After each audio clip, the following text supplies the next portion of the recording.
Hi, I'm Paul, you're watching Bright TV. We are creating a series of videos on the 5 forces that are shaping the future of work.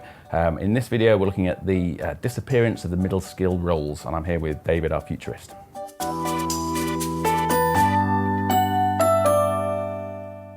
So David, linear career progression is becoming a thing of the past. What does the future of employment look like?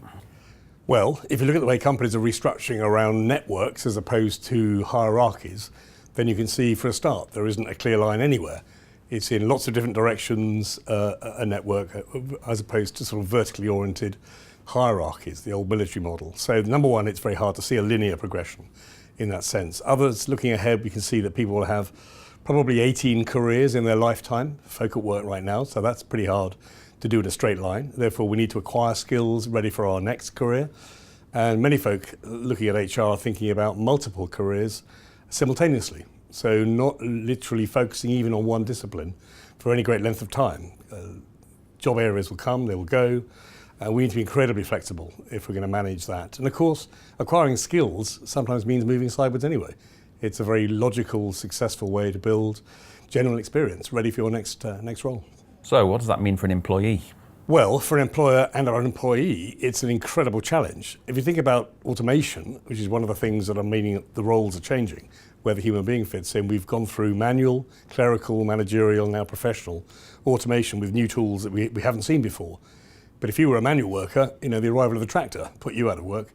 If you were a clerical worker working in a serried row in a building, the computer put you out of work. So basically, these new tools are disturbing in many more areas than we had before. And that's the whole point. So this is not new, it's just we're living through our bit. And the bit we're living through seems traumatic because managerial positions, skilled positions, professional positions are all being intermediated with new tech, as you say. The first story I ever heard about this was when Queen Elizabeth I commented that what would her subjects do on the invention of the stocking making machine. So basically this is just a continuum of increased automation in further areas of our work. And as an employee, how do you plan your career in this new world? Well, I suspect you don't. I think it's very hard to plan a career as such, like you can't really plan the future, it doesn't really exist. When you've got very stable environments, yeah, great, you can go and train and become highly skilled and educated in one area, then live off that for the rest of your life. That's what you're saying has changed, and it has changed dramatically. Those ideas have pretty much gone for anybody in senior management roles or professional roles. So it's really having a clear view in relatively short timeframes, 3-5 year segments, about what you see as your next move.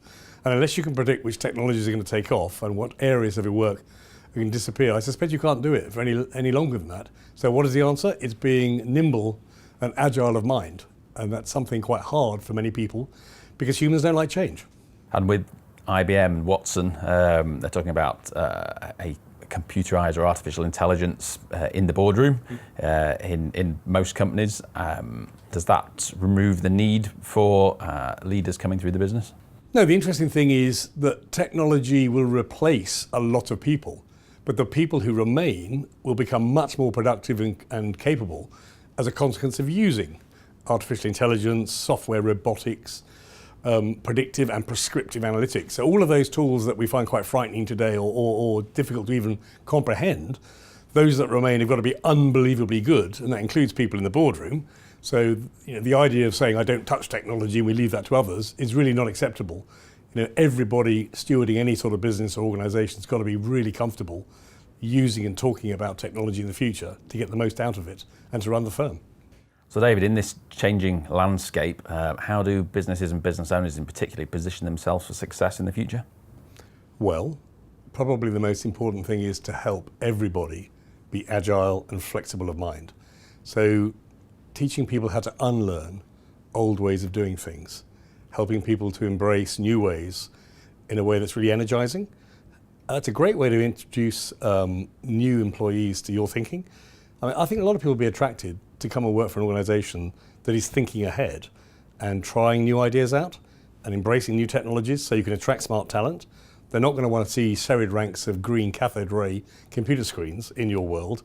They're going to want to see really innovative, modern processes, HR practices, flexibility, the best tools to make them as successful as possible.